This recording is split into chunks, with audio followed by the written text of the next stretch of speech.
praktisi berada dalam dua posisi tersebut, menggali ilmu yang dihasilkan dua kelompok ahli tersebut untuk diaplikasikan secara praktis dalam dunia kerjanya.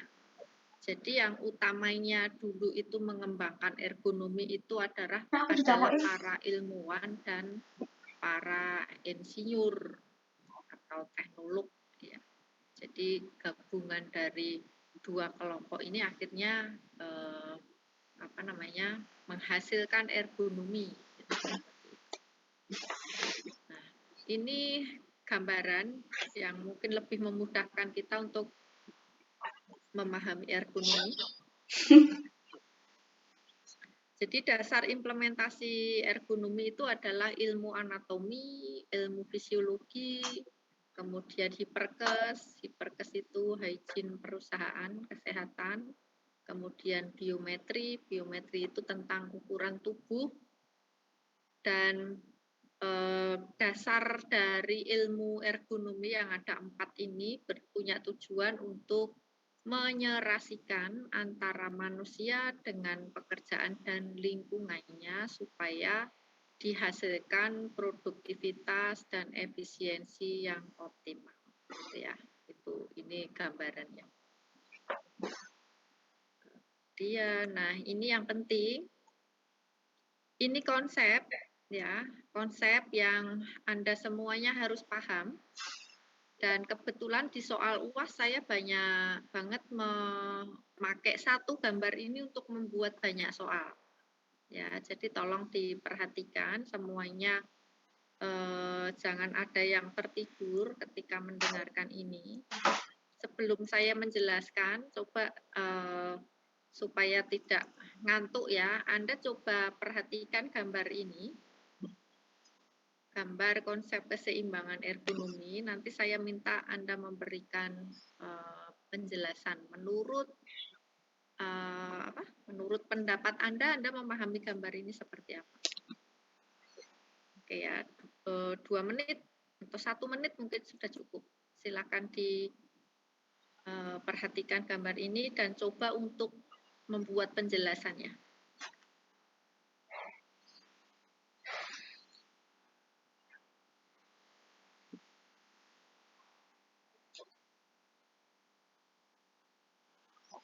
Apa sih?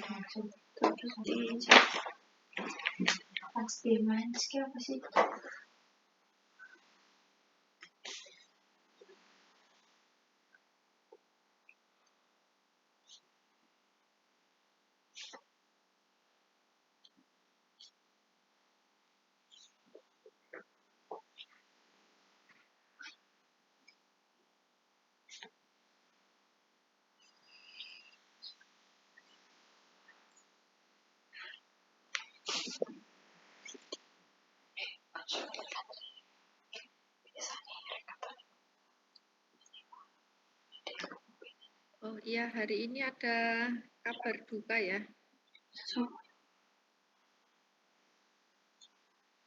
Wajihan ini apa semester agak akhir ya? Semester Anda atau bukan? Bukan, Bu. Atasan dan? Setahu saya bawah, Bu, tingkat 2. Oh, tingkat 2 ya. Meninggal. Siapa? Gak jelas namanya. Siapa?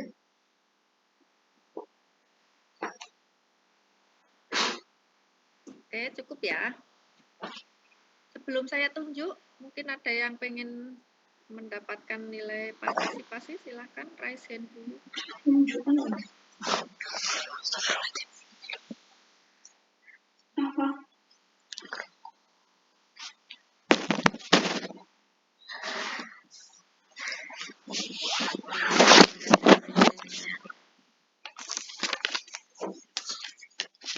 Bisa mulai.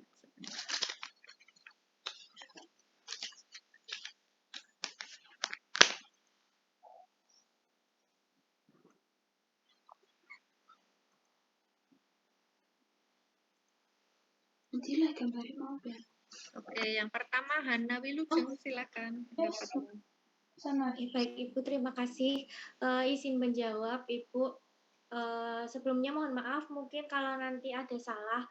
Kalau menurut saya konsep keseimbangan dalam ergonomi dibagi menjadi 2, yaitu ada task demand sama kapasitas bekerja, yang mana dari tax demand ini dipengaruhi oleh beberapa, yaitu ada karakteristik material, kemudian ada workplace karakteristik atau karakteristik tempat kerja, kemudian ada organisasi atau mungkin orang-orang di sekitar, kemudian juga ada pengaruh dari karakteristik lingkungan.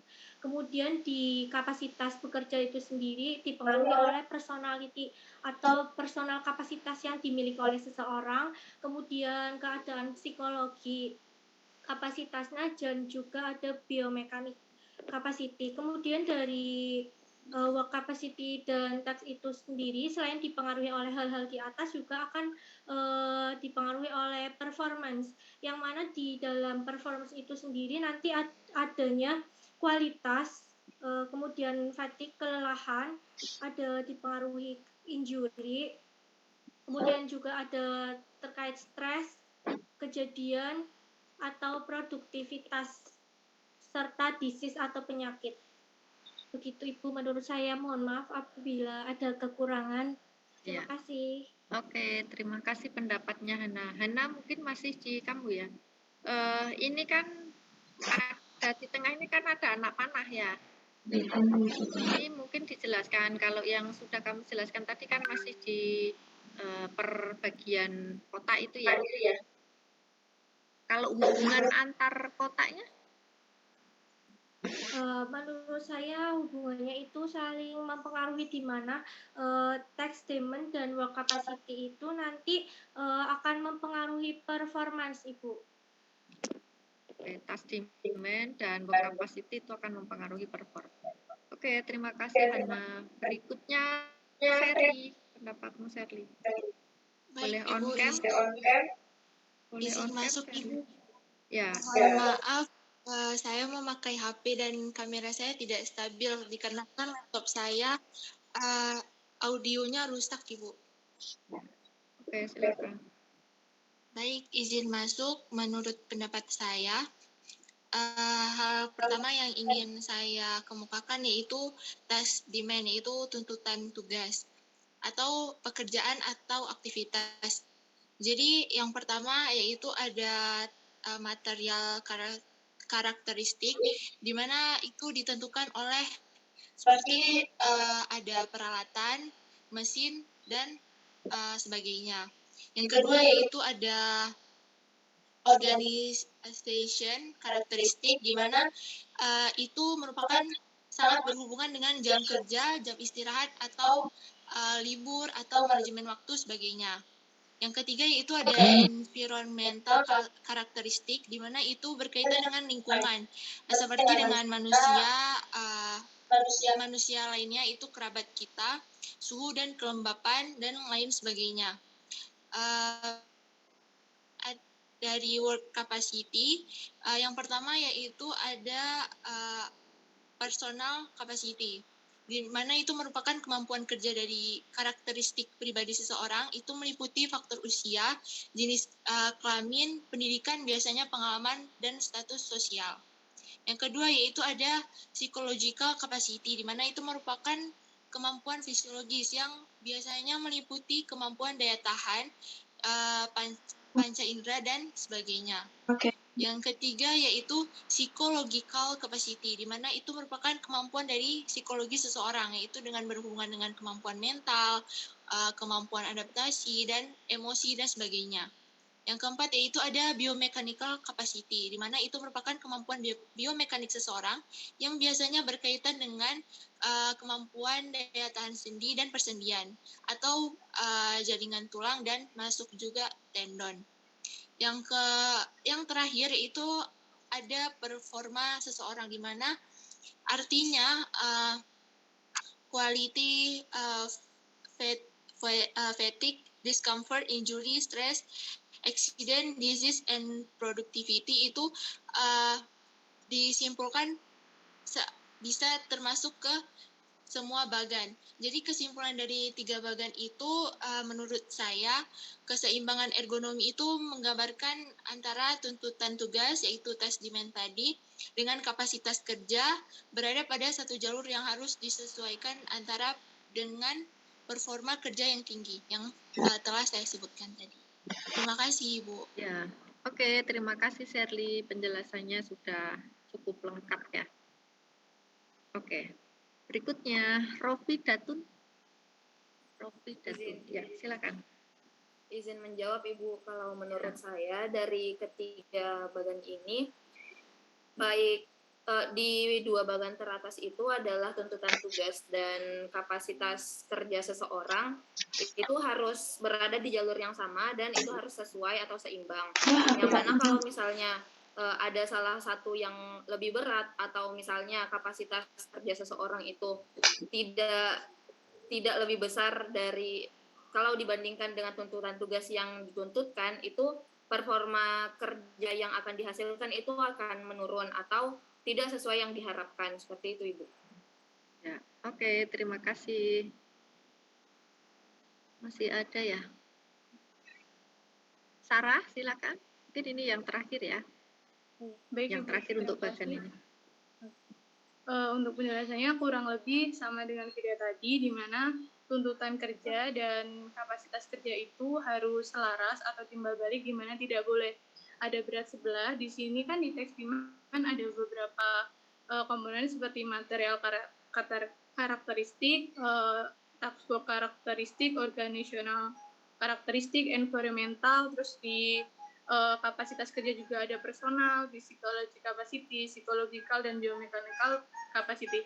Ini tuh harus seimbang atau harus selaras untuk mendapatkan performa yang baik. Di mana kalau tuntutan kerja dan kapasitas kerjanya itu baik dan selaras, maka akan menghasilkan performa di mana kualitasnya itu baik, tingkat kelelahan yang kecil, terus tingkat ketidaknyamanan itu juga kecil, terus untuk luka juga kecil, stres, insiden, dan di stresnya itu juga akan kecil dan juga dapat meningkatkan performance productivity-nya juga, Ibu. Seperti itu. Ya, oke. Ya, terima kasih Sarah. Oke, jadi dari penjelasan teman-teman tadi bisa diambil kesimpulan ya. Jadi ini ada rumusnya. Jadi tadi benar sekali bahwa task demand dengan work capacity ini sebenarnya bisa digambarkan seperti timbangan ya. Seperti timbangan di mana task demand dengan work capacity itu kayak timbangan yang simbolnya pengadilan itu ya. Jadi task demand dengan work capacity itu berada di sebagai timbangannya. Kemudian performance itu kayak penyangganya. Gitu ya. Jadi antara task demand dengan work capacity itu ketika posisinya tidak seimbang, maka itu akan mempengaruhi performanya. Nah, jadi seperti yang saya tulis di sini, ketika task demand lebih besar dari work capacity, WC ini WC itu bukan toilet tapi work capacity, hasilnya kira-kira seperti apa? Ketika tuntutan tugas itu lebih besar dari work capacity itu bisa diartikan kapasitas diri ya, jadi kemampuan kita. Kalau task demand itu tuntutan tugas atau tuntutan pekerjaan. Ketika tuntutan tugasnya itu lebih besar dari kapasitasnya, hasilnya atau dampaknya seperti apa? Menyebabkan stres, Bu. Menimbulkan stres, betul. Kalau yang kedua, ketika task demand lebih kecil dari work capacity, dampaknya apa? Tuntutan tugasnya lebih kecil dari kemampuan yang kita punya. Menjadi malas, Bu. Menjadi malas. Yang lain? Produktivitasnya menurun. Produktivitasnya kok bisa, kan pekerjaannya gampang sekali gitu. Saya sangat mampu gitu. Menyepelekan. Dikerjakan sambil merem aja bisa gitu. Merasa tidak puas. Merasa tidak puas. Kenapa merasa tidak puas? Karena Yang dia punya lebih banyak dari pekerjaannya. Ya, yang kemampuannya lebih besar dari pekerjaan yang harus dilakukan. Nilai vokasional Jadi, ya betul ya. Jadi keduanya ini, baik task demand itu lebih besar atau lebih kecil, sebenarnya berujung atau berdampak pada stres. Sama-sama stres, hanya penyebabnya yang beda. Kalau task demand itu lebih besar dari work capacity, itu istilahnya over stress. Over stress.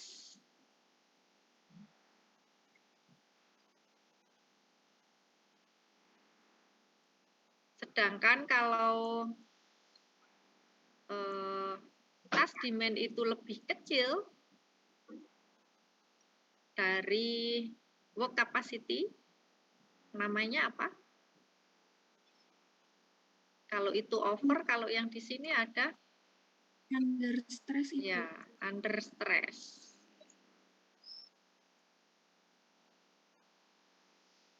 Under stress. Jadi under stress itu maksudnya adalah stres yang muncul, yang dirasakan oleh pekerja, yang dipicu oleh rasa bosan.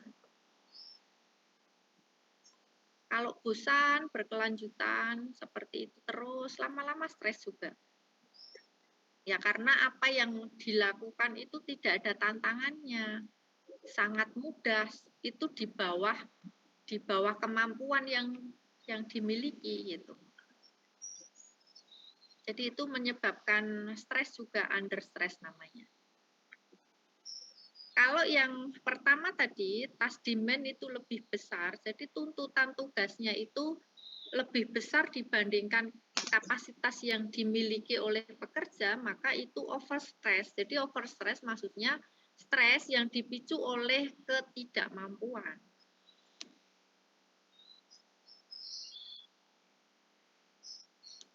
Ya, jadi merasa tidak mampu, aku kok belum bisa seperti itu. Aku dituntut mengerjakan seperti ini, tapi aku belum punya skill, aku tidak punya skill untuk di situ. Gitu.